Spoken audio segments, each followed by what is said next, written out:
आइए दोस्तों आगे चलते हैं और एक एक करके ताजमहल के हर एक हिस्से को देख लेते हैं और उनके इतिहास को जानने की कोशिश कर लेते हैं।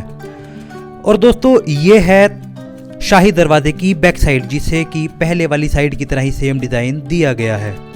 और दोस्तों फाउंटेन वाले एरिया की यहाँ सफाई की जा रही है और काफ़ी संख्या में आप देखेंगे यहाँ पर सैलानी ताजमहल को देखने आए हुए हैं दोस्तों।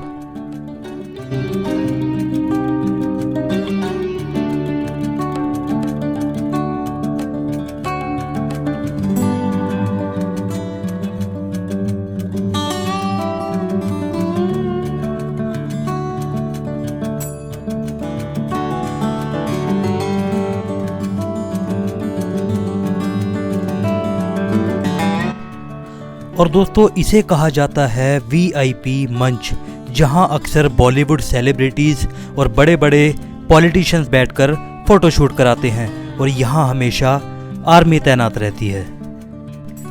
ये जो आप सामने लाल इमारत देख रहे हैं इसे कहा जाता है ड्रम हाउस यानी नगाड़ा घर। दोस्तों जब बादशाह सलामत शाहजहां ताजमहल में एंटर हुआ करते थे तो उनके स्वागत में बड़े बड़े नगाड़े बजाए जाते थे।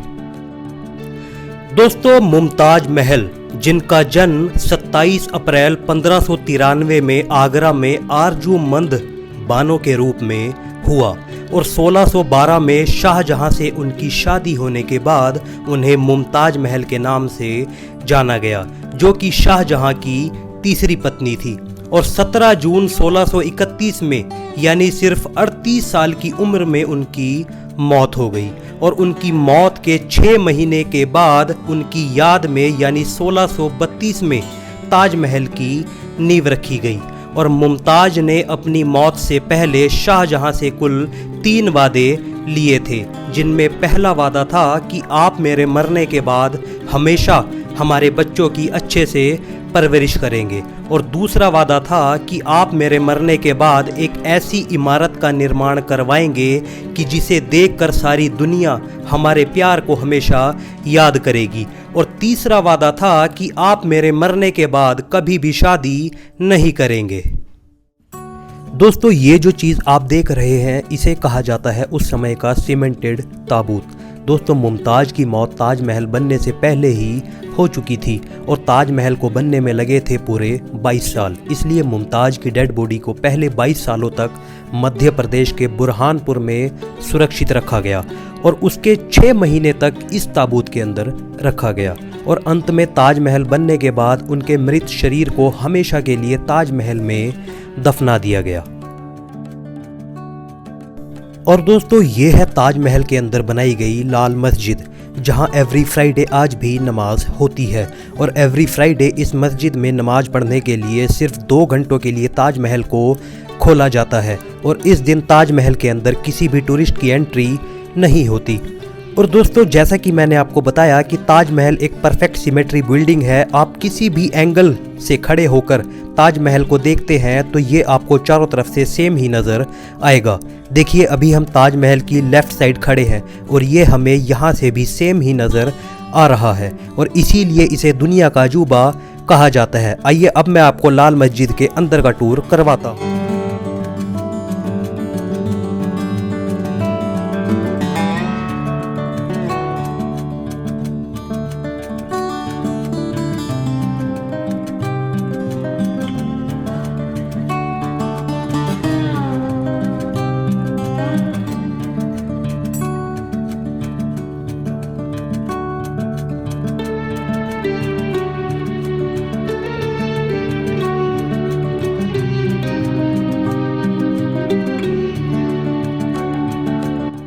दोस्तों ये लाल मस्जिद बाहर से दिखती है कुछ ऐसी और इस पर एक बहुत ज़बरदस्त चित्रकारी और कलाकारी की गई है और आप इसका ये गुंबदीय हिस्सा देख सकते हैं। इस पर भी वही डायमंड वाली आकृति बनाई गई है जो आज भी बिल्कुल सही सलामत है।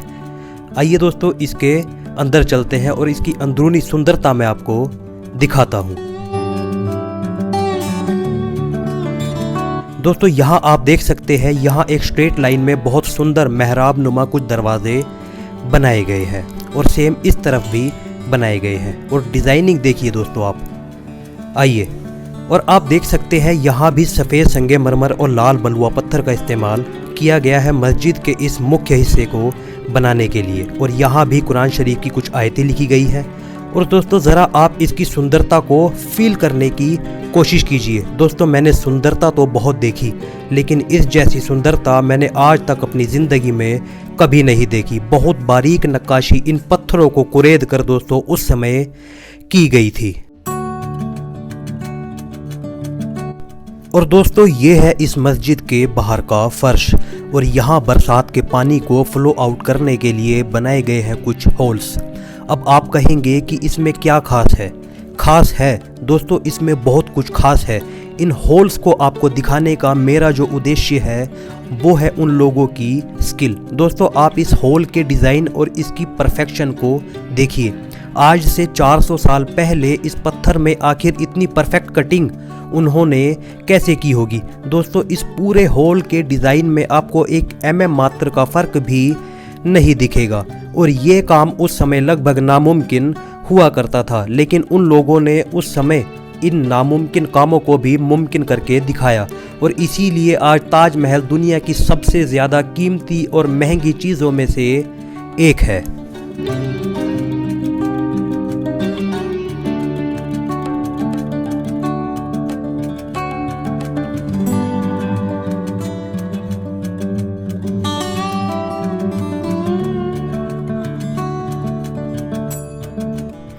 दोस्तों ताजमहल की नींव रखी गई थी आबनूस की लकड़ी पर, जिसकी लाइफ होती है 400 साल, और अगर इस लकड़ी को पानी की नमी मिलती रहे तो इसकी लाइफ बढ़कर हो जाती है 3 गुना, यानी लगभग 1200 साल।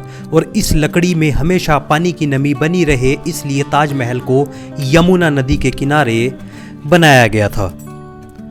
और इस जगह पर नमाज पढ़ने के लिए वज़ू की जाती है, यानी उन लोगों के वज़ू करने के लिए इस पानी की हौज को यहाँ बनाया गया था। और ये वही लाल मस्जिद, और इसके बाद अगर हम यहाँ आते हैं तो ये है यमुना रिवर। और दोस्तों यहाँ मैं आपको बताना चाहूँगा कि औरंगजेब ने जब अपने पिता शाहजहाँ को नज़रबंद किया था, यानी कैद किया था, वो जो आप सामने देख सकते हैं वो है लाल किला, जिसे आगरा फोर्ट भी कहते हैं। वहीं पर औरंगजेब ने शाहजहाँ को नज़रबंद किया था, और अपने अंतिम दिनों में शाहजहाँ उसी किले से ताजमहल को बनते हुए देखा करते थे, और उसी किले में ही शाहजहाँ की मौत भी हुई थी। और दोस्तों नदी के उस पार वो जो जगह आप देख रहे हैं इसे कहा जाता है चार बाग, और उस समय शाहजहाँ की ये इच्छा थी कि वो वहाँ एक ब्लैक ताजमहल बनवाएं, और उसका काम भी वहाँ शुरू हो चुका था, लेकिन बदकिस्मती से उस काम को बीच में ही रोकना पड़ा, क्योंकि औरंगजेब ने बीच काम में ही शाहजहाँ को उस लाल किले में नज़रबंद कर दिया था, क्योंकि उस समय सफ़ेद ताजमहल बनने की जो लागत आई थी वो करोड़ों में आई थी दोस्तों। और इतिहास के अनुसार अगर शाहजहाँ ब्लैक ताजमहल भी बनवाते तो उनकी सल्तनत का लगभग सारा पैसा उस ब्लैक ताजमहल में लग जाता, और इससे उनकी सल्तनत काफ़ी कमज़ोर हो जाती। और इसी वजह से औरंगजेब ने शाहजहाँ को आगरा फोर्ट में नज़रबंद कर दिया था दोस्तों। और इसी जगह पर वो ब्लैक ताजमहल बनने वाला था, जहाँ अभी कुछ भी नहीं है, बस वहाँ पर बाउंड्री ही हो पाई थी। और इस यमुना रिवर को क्रॉस करने के लिए आप वहाँ पर देख सकते हैं एक बोट है, और इस बोट के थ्रू इस नदी को क्रॉस किया जाता था उस समय भी, और आज भी आप इस बोट के थ्रू नदी के उस पार जा सकते हैं और उस जगह को एक्सप्लोर कर सकते हैं। बस उस बोट का चार्ज आपको अलग से देना होगा दोस्तों मुख्य मकबरे के अंदर वीडियोग्राफी और फोटोग्राफी अलाउड नहीं है, लेकिन मैंने रिस्क लेकर अंदर की कुछ फ़ोटोज़ और कुछ वीडियोज़ ली हैं जो मैं आपको दिखाना चाहता हूँ।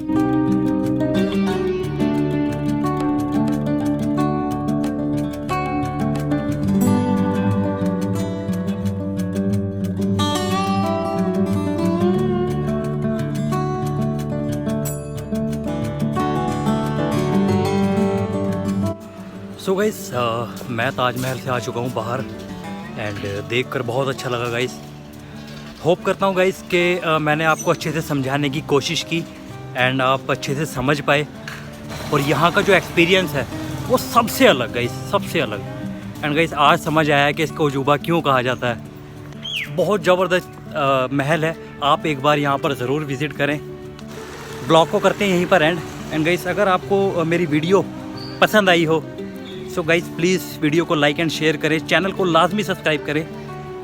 मैं ऐसी ही इंटरेस्टिंग वीडियोस आपके लिए लाता रहता हूँ। सो गाइस मिलते हैं किसी अगले शानदार व्लॉग में, तब तक के लिए take care, bye bye and thank you guys.